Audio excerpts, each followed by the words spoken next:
Coronal Central Division Director. That is correct.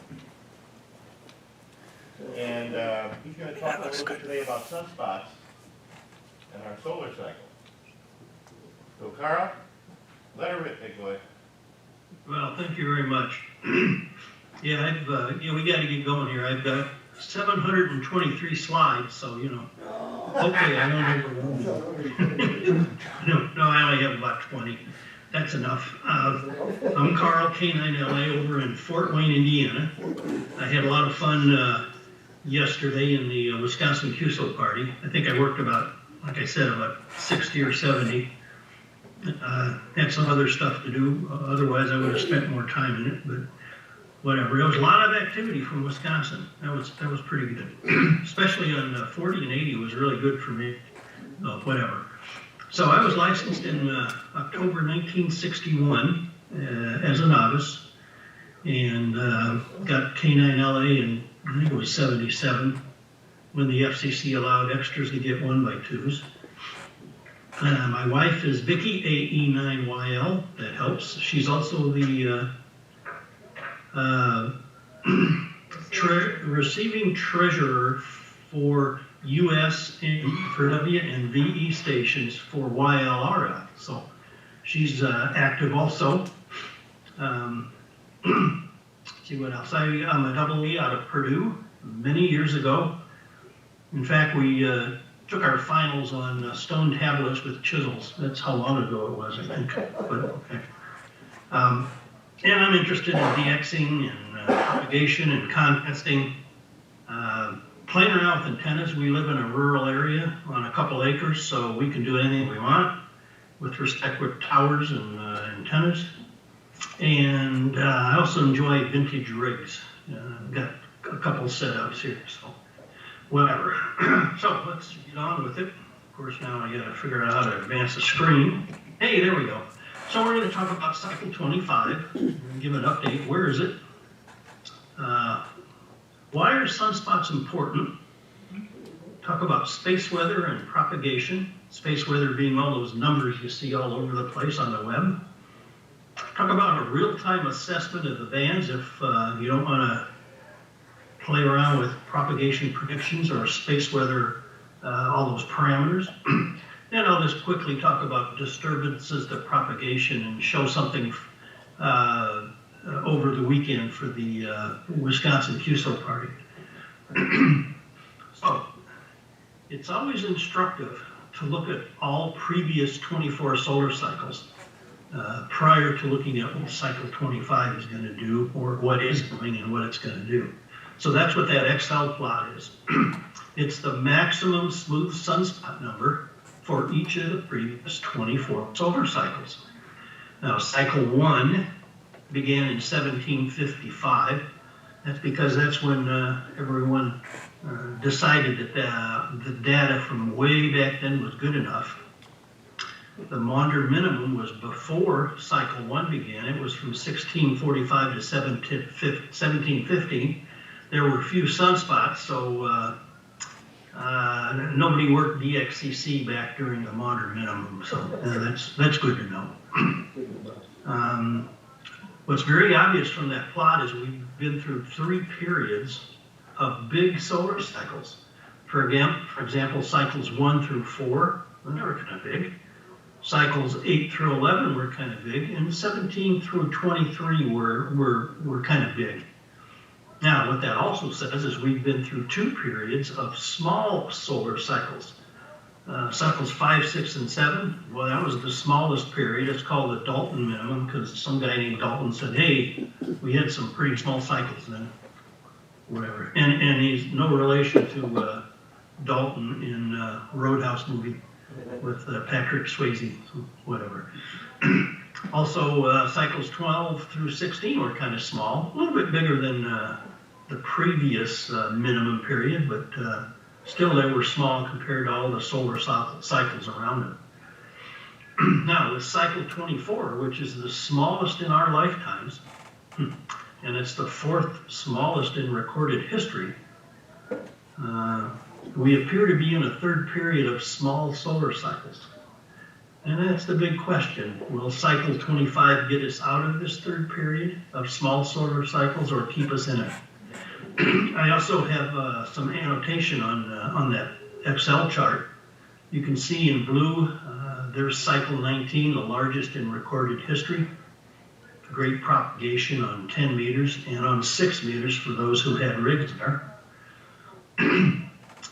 Cycle 21 was moderately big. We'll talk about him a little bit later.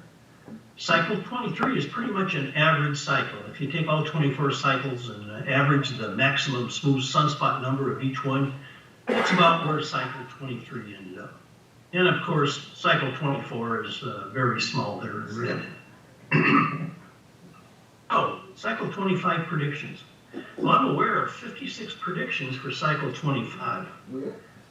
Cycle 24 had a similar number. But for cycle 24, initially solar scientists were split. Would it be a big cycle or a small cycle? And as the solar minimum period kept getting longer and longer between cycle 23 and 24, most of the solar scientists agreed that, yeah, it's going to be a small one, and sure enough, it was. Now, why are there so many predictions? That's because we just don't fully understand the sunspot cycle process. We know it has to do with magnetic fields and plasma inside the sun, but we don't really know the nitty-gritty details of how all that stuff flows in there. We're working on it. Unfortunately, solar cycles are kind of long. On average, they're about 11 years. So if somebody makes a hypothesis about how things work in the sun, you got to wait a long time before you can validate your results. It'd be nice if solar cycles were real short, a couple of years, then we could make more hypotheses and validate what's going on a little bit quicker. But we're stuck with what we get. Because we don't fully understand what's going on, there are many methods to make predictions. Precursor method, spectral analysis, and others. And of course, my favorite one's that little sketch on the right there. Just take a coin and flip it. What the heck? Of course, I'm just kidding there. I don't think anybody's ever really done that. But who knows? Who knows? I may be surprised. Here's a distribution of the 56 predictions for cycle 25. What you're looking at is how many predictions are in specific buckets or ranges of the smooth sunspot number. For example, there's one prediction for a smooth sunspot number between 25 and 49. Now, you can see where all the other predictions are. Cycle 24 is in that 100 to 124 bucket. Remember I said cycle 23 was an average cycle? Well, an average cycle is a smooth sunspot number of about 179. And you can see where that falls into the 175 to 199 bucket. If you do some counting there, 50 of the 56 predictions, 89%, are for a below average cycle. That's pretty much a consensus among solar scientists. It doesn't say it's going to happen, but that's just what the prediction is. There are 3 for an average cycle. You can see that's the 155 to 199. Then there's 30 for a larger than average cycle. One in the 200 to 224 and 2 in the 225 to 250.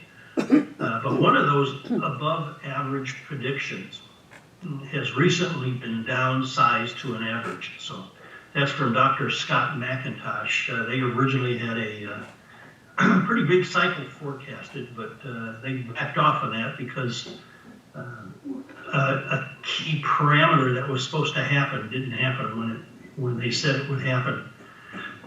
So really we're going to have 2 larger than average predictions.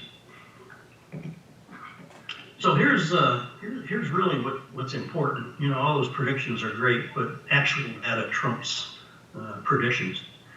What we're looking at is a plot of the progress of cycle 25. That's the thick red line. We have 21 months of data. so far. Also in that plot is the small cycle 24, that's in green, all the way up to when it maximized. Also the orange curve is what cycle 23 did. You can see it's bigger than cycle 24. And there's that cycle 21 I mentioned earlier. It's blue, and it rose quickly and was bigger than the average by quite a bit. Okay, February was a good month for sunspots, and it resulted in a nice rise in the smooth sunspot number right at the end there of that red curve. So far though, cycle 25 appears to be tracking the small cycle 24. Hopefully in the next 6 to 12 months, we'll maybe have a better idea where it's going. There's still hope that something interesting will happen to make it bigger. Unfortunately, all we can do is just wait and see what happens. Now, I've talked about smooth sunspot numbers quite a bit here. So let's kind of review what a smooth sunspot number is. What we do is every day we count the number of sunspots. Humans do it. So we have a daily sunspot number. So if we take all the daily sunspot numbers for a month, average them, that's the monthly mean or the monthly average. Now you can see the daily sunspot number in red there for cycle 23 is very spiky. So it's hard to tell what's going on with a sunspot cycle if you want to get into real detail. When we average the daily numbers to get the monthly average, that's the blue, it's still kind of spiky. So what we do is further average the monthly means. And in essence, we average 12 of the monthly means, and what that does is smooths out all those spikes, and that's what the green curve is. That's the smooth sunspot number. You can see it's very obvious that there were 2 peaks for cycle 23. The reason is because the 2 solar hemispheres aren't working in concert. Initially, one of the solar hemispheres was more active, and then later on, the other hemisphere was more active. And unfortunately, the 2 solar hemispheres weren't working together. If they would have been, it would have been a bigger cycle. Now, we don't know what causes that. I'm sure it's how the magnetic fields and plasma flows inside the sun. We just don't have a clue yet, or we don't know enough about it. Now, if you plot the 10.7 centimeter solar flux or the extreme ultraviolet radiation from the sun, you'll see the same thing. The daily numbers are spiky. The monthly means are less spiky. But what you really should look at is the smooth values, because then you can see much better what's going on. And just a little point, the daily correlation between the sunspot number, the 10.7 centimeter solar flux, and even EUV is very poor. In other words, if the solar flux is 100 today, the sunspot number could vary over quite a bit range. There's just no correlation on a daily basis because sunspots and 10.7 centimeter solar flux are 2 different processes on the sun. So there's not good correlation in the short term. So why we use smooth values? One reason is it gives us a better picture of a solar cycle. You can tell the green is pretty obvious what happened. The second reason is because our propagation predictions use a smooth sunspot number as an input. And we don't have daily predictions. So if you understand that, that will help quite a bit. So why are sunspots important? Well, here's a picture of some sunspots. Look at all those white areas. Those are called plages, which is French for beach, like white sand beach. And those white areas emit extreme ultraviolet radiation. So sunspots themselves do not ionize anything, nor does 10.7 centimeter solar flux. They are proxies for EUV. And it's the EUV radiation that ionizes the atmosphere at F2 region altitudes.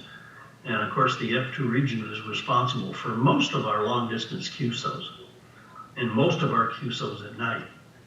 So the extreme ultraviolet is important, and it makes the F2 region, and that's why sunspots are important, because those white areas are around sunspots.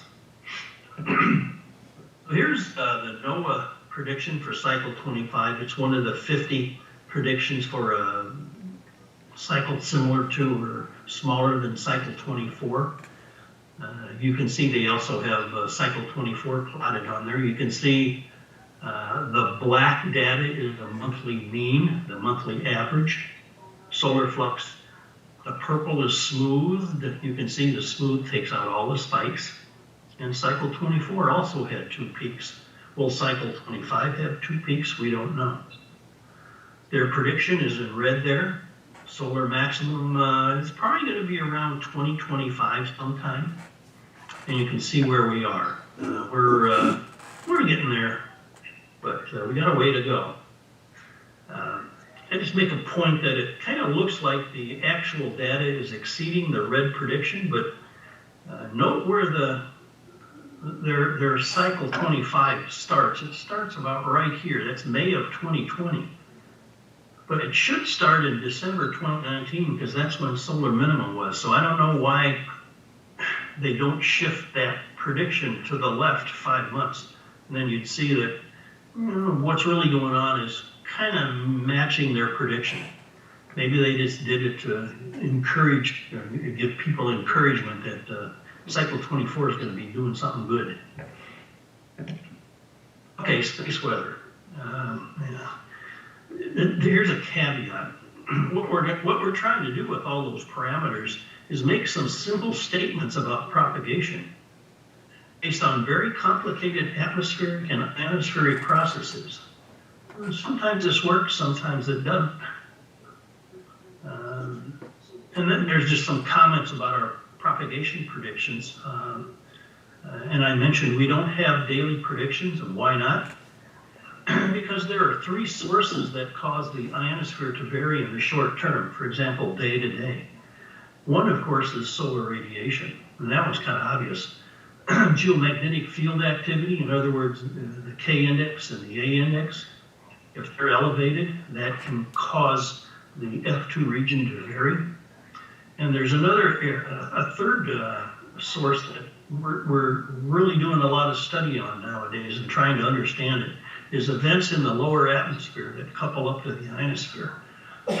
Stuff can happen down at terrestrial weather, and that can couple up to the ionosphere and modify it. That last one, events in the lower atmosphere, we just don't fully understand that source. So that's one of the big reasons why we don't have daily predictions, because we have no input from that third source, events in the lower atmosphere. One of these days we may have that. I'm guessing not in my lifetime, but oh no, that's the way it goes.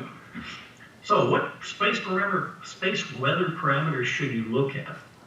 Okay, here's a banner from N0NBH. I pulled it off of QRZ.com. In fact, I did it at 1700 UTC today, which was 1712, but that was about noon your time on March 14th today. So I've broken the parameters into 2 buckets. The top 3 bullets, SFI, daily 10.7 centimeter solar flux, SN, daily sunspot number, and MUF US Boulder, that's the Boulder maximum usable frequency, assuming it's the midpoint of a 3,000 kilometer path. Those 3 tell us what the F2 region could be doing, okay? And I've put those parameters in the gold boxes. You can see the SFI, the solar flux, was 123 today. Sunspot number was 64. It's down a bit from the past several days, but that's to be expected. It's going to bounce up and down. And the way at the bottom, the MUF US boulder, 17 megahertz. So what that says is, if Boulder's the midpoint of a 3,000 kilometer path, that's a path from the Midwest out to California. So the path from the Midwest to California today around your local noon, or that's about 1 o'clock for me, certainly 20 meters was open, and maybe even 17 meters. It's close, so it could be. The three parameters below, the three bullets on the bottom are telling us if the F2 region could be disturbed. So they're really the result of disturbances to propagation. The K index, that's a 3-hour index. It goes from 0 to 9. It's logarithmic. And it tells us how disturbed the Earth's magnetic field is. When the Earth's magnetic field is disturbed, that generally screws up the F2 region. So if we see the K index go up, things may be disruptive. BZ, that's the Z component of the interplanetary magnetic field. In other words, the sun's magnetic field. Now, the Z component, there's an X component and a Y component in a Cartesian system. The Z component is perpendicular to the ecliptic. What's the ecliptic? That's the plane in which the Earth goes around the sun. Now, think about that. The Z component is perpendicular to that plane, and what direction is the Earth's magnetic field? It's north-south. So it's also kind of perpendicular to the ecliptic. So Z tells us how well the sun's magnetic field is coupling to the Earth's magnetic field. And if it couples badly, then things will get disrupted. Solar wind speed, on average, it's about 400 kilometers per second. If it gets above that, that says more than likely there's a coronal mass ejection or a coronal hole coming towards Earth. And those three indices, the K index, BZ, and solar wind speed, kind of correlate to each other. So if the K index gone up, the BZ will probably be in the wrong direction, and the solar wind speed will be higher than average. And you can see today the A index was 40. The A index goes from 0 to 400. So it says it's kind of more quiet than anything. K index was only 2. K index goes from 0 to 9. So 2 says things were pretty quiet. And the solar wind speed was, or the BZ was positive at 4.7. We'll get to that on the next slide. And the solar wind speed was just a little bit above average. So that overall says the F2 region was not very disturbed. So what do we want? Well, mostly I'm talking about HF operation. The solar flux, we'd like to see it greater than 90 for a long term. In other words, a smooth solar flux value of greater than 90 is going to put 15 meters open on a worldwide basis, on a daily basis. Okay, and that translates to a sunspot number of about 30, smooth sunspot number of about 35 for 15 meters. Now again, that's not a daily sunspot number, that's that smooth sunspot number that smooths out all the spikes. So we're seeing some good 15-meter openings of a north-south direction, but not a whole bunch east and west and worldwide, but we'll be getting there. We'll be getting there. Of course, you want the MUF US boulder to be high enough for your frequency. And that US boulder is a pretty decent indication of what's going on in the continental US. For for paths north of east-west paths north of Boulder, the MUF will be a little bit lower.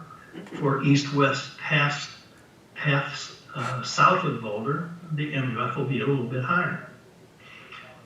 Generally, we want K to be less than or equal to 3. That says we're not screwing up the F2 region. We want BZ to be positive, and that's what it was today, plus 4.7, or slightly negative, -5 to -10 would be okay. If it gets really negative, large negative number like -50, -100, the K index is going to be way up there. And also the solar wind speed is going to be up there. And generally, we'd like the solar wind speed to not be too much greater than 400 kilometers per second. So those are just some general guidelines on a general assessment of what all those space parameters mean. Now, if you don't want to bother with all that, go to dxmaps.com. What you can do is select a view. You can see there's a circle up there in that image, a world. So I selected a world view. I selected 15 meters. And I pulled this image at probably about 1730. So that's 12:30 your time today. And I'm looking at 15 meters, and you can see North America is working Europe. Looks like they're going out into the Pacific, down to South America, and even to South Africa. And the Caribbean was working Europe and having a good time. So that tells you on a pretty much real-time basis what the band is doing. If you didn't see anything, probably it's not worth going there. But if you see all that activity like on that image, turn your band switch to 15 meters and get on there and have some fun. There are similar websites and applications for a real-time assessment. And of course, this is just a result of the internet and people putting stuff on there. We'll probably see a lot more. KC2G puts out a MUF map, an MUF map. We'll look at that on the next slide. There's PSK Reporter, WhisperNet, the Reverse Beacon Network. That's when you transmit in a certain format on CW, then you can go look at software designed radios around the world to see where you were heard. It's a great way to compare two antennas too. You just transmit on one antenna, then you abide by the rules, transmit on the second antenna, and you'll pretty much see what the difference in the antennas is. Or the difference is, yeah, that's right. Okay. There's also the IARU NCDXF beacons. They're on 20, 17, 15, 12, and 10 meters. There's 18 of them worldwide. There's a couple more be coming online soon. Each of the 18 beacons transmits for 10 seconds. So that's 180 seconds. So in 3 minutes, you can get a very good worldwide picture of what one band is doing. VE3NEA, Alex, makes some software called Pharos, where it'll sync up to time, and it'll correctly identify which beacon is transmitting in the 10-second window. And you can also generate lots of data and do some interesting plots on was the path long path or short path, just based on the delay in getting from the beacon to your station. Lots of good stuff. Also, there's something new from ZL2HAM. It's called ViewProp. I haven't played with it too much, so I won't talk about it too much. But I think he can generate maps just like you're seeing here on DX Maps. Pretty good stuff. Now, I mentioned KC2G. There's the URL, prop.kc2g.com. And what he does is he pulls ionosonde data every 15 minutes. That's what those numbers are in circles. Those are the ionosondes. Then he adds contour lines to give you a better idea what the MUF is doing worldwide. Now you can see the red X there, that's Fond du Lac. What you can see is the MUF overhead there is around 17 megahertz. But that's not what you should worry about. What you should worry about is what the MUF is, where your RF encounters the ionosphere on its hop. And that's generally about 1,500 kilometers down the road. So if you go south, you'll see the MUF is increasing. If you go east, it went up a bit, so probably 15 meters would be open. And we saw that on the DX maps because there's an ionosonde with 22 megahertz. And there's a contour line, it's looks like it's 18. So, you know, there's some estimates there. But you can get a kind of an idea where you should be able to talk to people on a certain band with this map. Also, it shows very well why north-south paths are much better at the moment than east-west paths. East-west paths are kind of, the MUF is kind of constant somewhat. But north-south paths, of course, you're going down towards the equatorial ionosphere, which is the most robust portion of the ionosphere. So the MUF is going to be higher. Probably had some 10-meter openings to the Caribbean today. So that's a good way to look at some real-time stuff.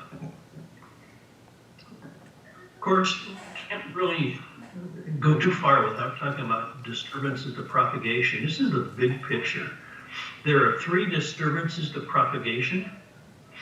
The first one is a geomagnetic storm, and you can read 1A and 1B.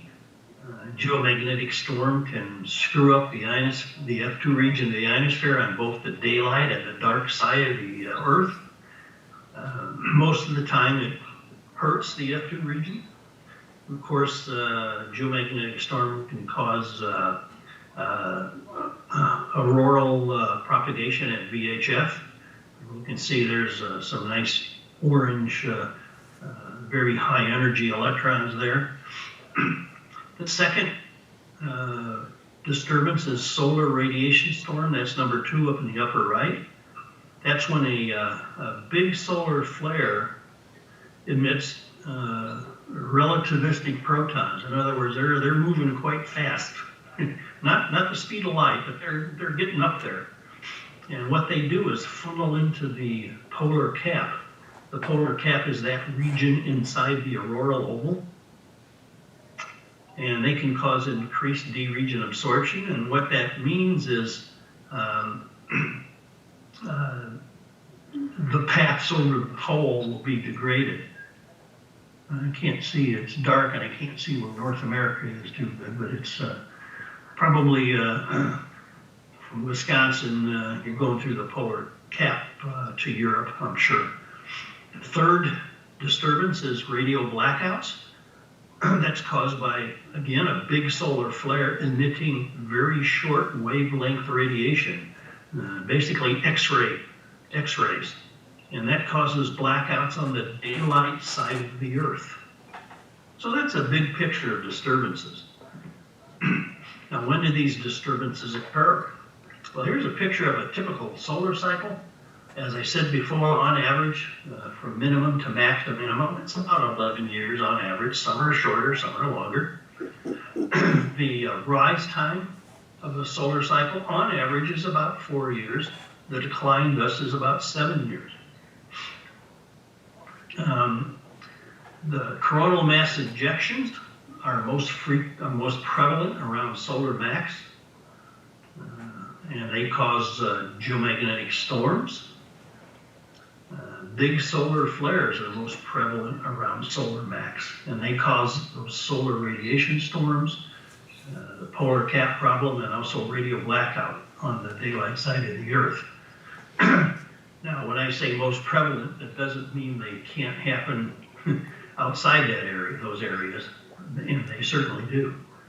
Coronal holes, they are most prevalent during the decline of a solar cycle, and they cause geomagnetic storms, and they're even worse than coronal mass ejections. The quietest time of the solar cycle is during the ascent, where we are now. So take advantage of it. Of all the three disturbances, the geomagnetic storm is the worst because of its duration and its effect on the worldwide F2 region. So just some indications there. Now, we had a recent coronal mass ejection.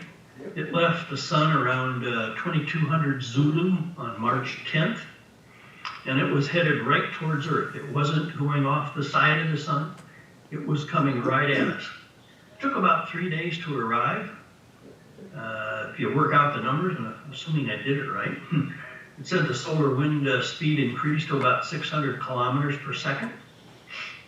So what happened? The Wisconsin QSO party on the 13th was from 1800 Zulu on the 13th to 0100 Zulu on March 14th, which was 1 p.m. to 8 p.m. Central Daylight on Sunday.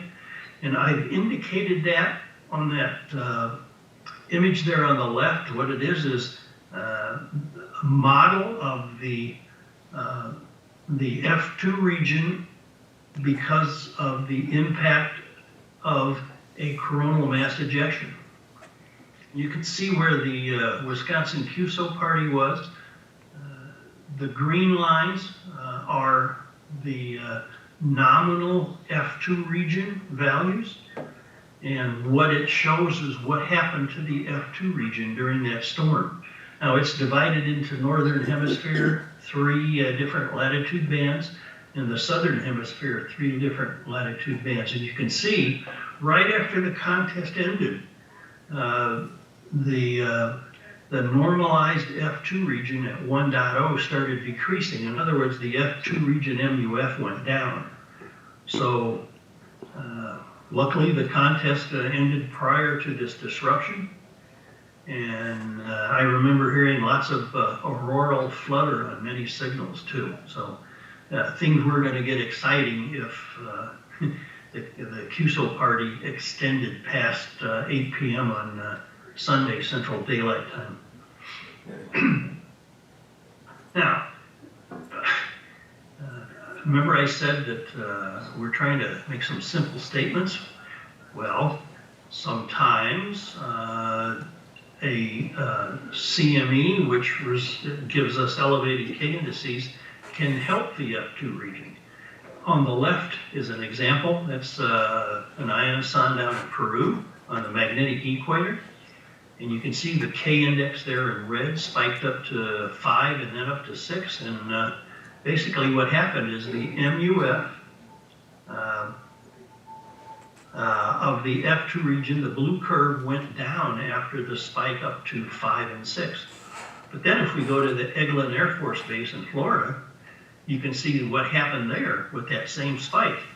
The F2 region increased. So there's a different response depending on the location. So again, that just says that, you know, sometimes it's tough to make a general statement that applies all the time. That's because the processes are quite complicated up in the atmosphere and the ionosphere. Now here's some potential mitigation to disturbances for a geomagnetic storm. The best thing to do is QSY to lower frequencies because more than likely the F2 region MUF went down. Of course, you look for aurora at VHF. If there's a solar radiation storm, you may want to look the other way around. Instead of going through the northern polar cap, go through the southern polar cap. In other words, short path versus long path. And that may be different. And a radio blackout, when the bands kind of go away on the daylight side of Earth, what you can do is QSY to higher frequencies because there's less absorption as the frequency increases. And you can look at paths in darkness. So there's some mitigation you can do, no guarantee that it's going to work all the time, so your mileage may vary. Here's a summary. Cycle 25 is certainly ascending. We're not going to have another moderate minimum period, at least right now. Predictions are interesting, but actual data trumps predictions. And the data so far suggests another small cycle, but we still have a possibility of something interesting could happen. So we'll wait and see.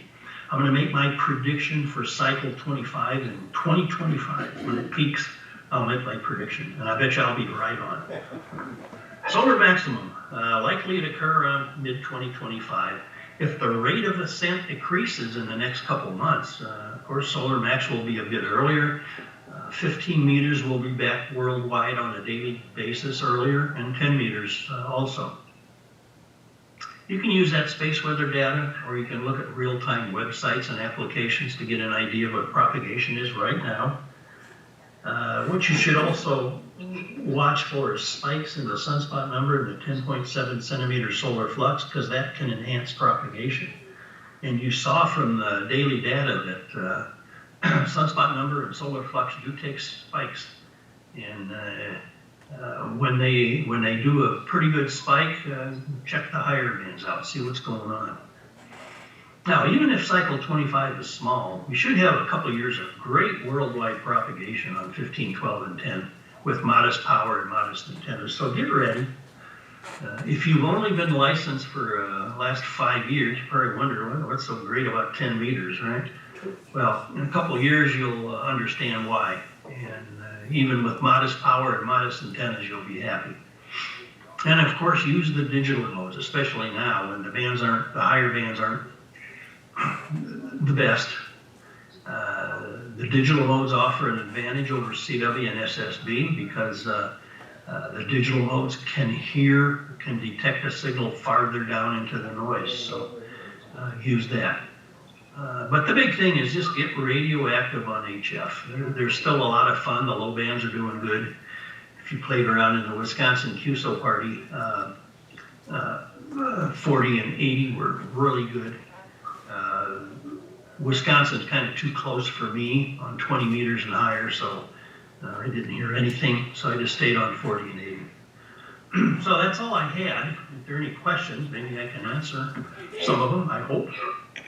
Elon Musk lost a bunch of satellites last month because of the sun. Ask him about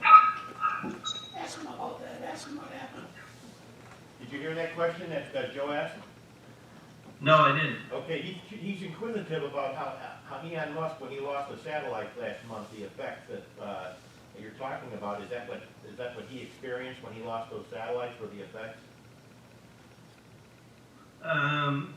Yeah, those satellites, I'm not sure. From what I've read, everybody assumed it was, particles that hit the satellite. But I also read that they never put it in the standby mode, and did it come out of standby? So I don't know. I don't have a definite answer for you. Okay, so it may not have Something been, happened. right, we don't know what. Yeah.